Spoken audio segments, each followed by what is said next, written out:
Let's talk about DJ Chark, who I kind of think, Mike, is maybe being underrated coming into this season. I kind of feel like we're going to talk about two receivers from the Jaguars in that vein.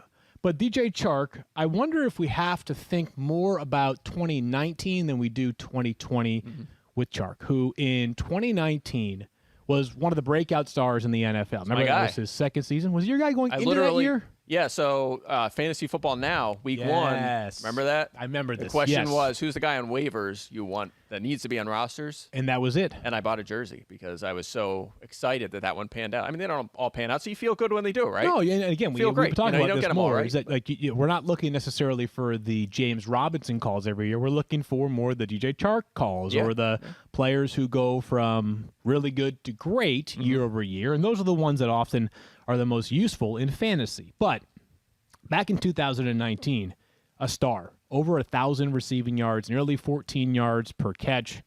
I believe it was 8 touchdowns that year, Mike. It regressed last season. 53 catches, 706 yards, and 5 touchdowns.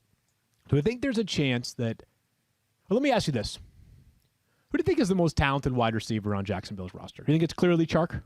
Raw talent, just raw athlete talent. I think it's someone else we're going to talk about, Laviska Shenault. Okay, so I gotcha. The reason why I ask is that, if you think Chark is the clear-cut number one guy on this offense in terms of talent at wide receiver, it's no stretch at all to imagine a scenario where DJ Chark goes back to 1,000 yards in a single season. Yeah, I mean, I could see it. I have him 36th on my board. I mean, keep in mind, last season he also had the 3rd highest off-target rate among wide receivers, too. So the quarterback issues were a problem for him. But again, he's still 24. My case for him in 2019 was this is a guy with unbelievable speed who's 6'3". It was a 2nd-round pick. I mean, and has a path to volume in this offense. It wasn't hard to see on paper why he was a breakout candidate. And you stand by that. I mean, he's still only 24 years old. He should bounce back. He'll be healthier, hopefully, this season. And he's still in a position for a respectable target share, even with some of these other guys we're going to talk about in the offense. So maybe he doesn't have the ceiling to jump all the way up to 17th like he was, but where he's being drafted now and he's trending down a little bit, you could perhaps grab him and he could be a wide receiver 3, maybe a flex option. I think he's being way underrated this year, and I guess my ranking is not totally reflective of that. I have him at wide receiver 33, and I think what you find with wide receivers is that there are a lot of players that feel underrated when you look at their ranking, but then you're reminded of the depth of talent at wide receiver this year. But he's somebody, he's going to be one of my favorite values then in drafts, currently going wide receiver 37 as we discussed. I think there's a lot of upside here for TJ Chark because of the quarterback play, because of the raw ability, because of the fact that while defensively they should be a little bit better this year, not necessarily expecting them to look like the Rams last year that are holding teams down with the clamps and they can grind out games 21-17 or 24-21. It's going to have to be winning with touchdowns frequently, and that could include some junk time as well. So I'm optimistic about DJ Chark. So let's talk about Laviska Shenault next, Mike, because you kind of teased how you believe he's the most talented of the wide receivers. Interesting player, right? Misses some time or recovers from an injury. I believe it was a core injury after he gets drafted last year in the 2nd round out of Colorado. He ends up playing 14 games last year. He averages just over 10 yards per reception on 58 catches. Kind of a gadget player last year. He had 18 rushing attempts as well, Mike. What's the ceiling? What is the avenue to a breakout year for Laviska Shenault? Well, here's the thing, and part of the reason why I'm not super on Chark this year is because he's going in roughly the 6th round of 12-teamer. Shenault's going 2 rounds later, and I have Shenault ranked higher. Okay. So we might need a side bet here because you guys are both higher on Chark, so we maybe should have a little bit of fun with this one because I am in on Shenault. I think he's an absolute steal in the 8th round. My Ultimate Draft Board article comes out next week right around the marathon. And needless to say, he will be highlighted in that piece. So I'm trying to get him wherever I can. Look, last season, 58 catches, 600 yards, 5 touchdowns, also had 91 rushing yards. And look, he missed action during the season. He was a part-time player for quite a while last year, and he still put up a pretty darn good receiving line. And here's the thing. Receiver, in terms of fantasy points in EPR, he was 46th. And that includes the weeks he missed, right? So he finished 46 last year. That was only a 56% snap share. Some receivers play 85, 90, 95%, so that could go up a lot higher. His ADP right now is floating around wide receiver 40.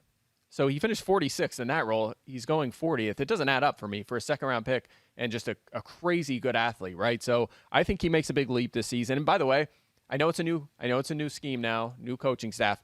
But after week 13, 8.3 targets per game. He started to flourish in that final month. I think he picks up where he left off and breaks out big time this year. Yeah, so do you wonder if they're going to utilize him comparably to how he was utilized last year, or do you think that new system, new vision, because last year the lack of deep targets was apparent, and that will be limiting to his fantasy value this year, right? I mean, he only had 8 targets last year on throws that traveled 20 or more yards in the air.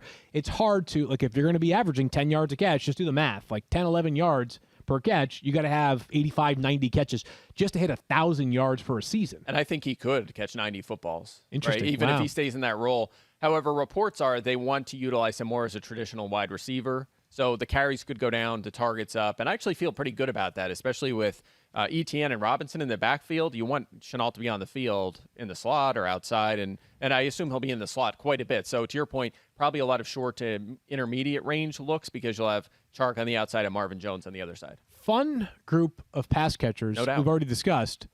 They have a huge hole at tight end right now. I mean, just a gaping hole at tight end. But they do have a third wide receiver who could emerge, Mike, and that's Marvin Jones, who last year, believe it or not, finished as wide receiver 18. He was wide receiver 26 in points per game. Maybe I have that wrong. But anyways, 14.2 points per game last year for Marvin Jones. That's correct. He was wide receiver 18 in terms of total points for the year. So, as usual, typical sort of finishes better than you remember Marvin Jones' season, Mike. But he's not ranked by any of the people in this room right now. Matthew has him at wide receiver 41. Why, for you, does he fall outside your top 50 wide receivers? Well, I mean, to your point, he finished 18th, but he was third at wide receiver in routes overall. In the entire NFL. He was third in pass routes at wide receiver, finished 18th in fantasy points. He was the line's number 1 wide receiver. He now may be third in line. I mean, who knows? Maybe he'll be first in targets in Jacksonville. It's possible, but I don't think he will be with Chark there. And, of course, I'm very high on Laviska Shenault. He's been a touchdown machine, and maybe he'll continue to dominate in that department. However, 9 or more 4 times since 2013, and exactly 9 in 3 of the past 4 seasons. That's hard to find for sure. That being said, over the past 2 seasons, 10 of his 18 touchdowns came in 4 games. Right. So, and not that those games don't count. They certainly do. But you had a 4-touchdown game and 3 2-touchdown games. And then you take every other game that he played, and he had a total of 8 touchdowns in those remaining, whatever it is, 26, 28 games. Totally fair. But I'll also say this, speaking of kind of crazy stats here, top 25 at wide receiver in end zone targets and average depth of target each of the past 5 seasons. So he's getting balls thrown to him near the goal line, and he runs a lot of deep routes, right? Sure. Kind of the opposite of Shenault, like what we were just talking about. So big play opportunity here. Like him more non-PPR, like him in best ball leagues, like him in DFS at times, right? So there's going to be opportunities to use Jones. I just don't know if he's going to be super consistent. Thanks for watching ESPN on YouTube. For live streaming sports and premium content, subscribe to ESPN+.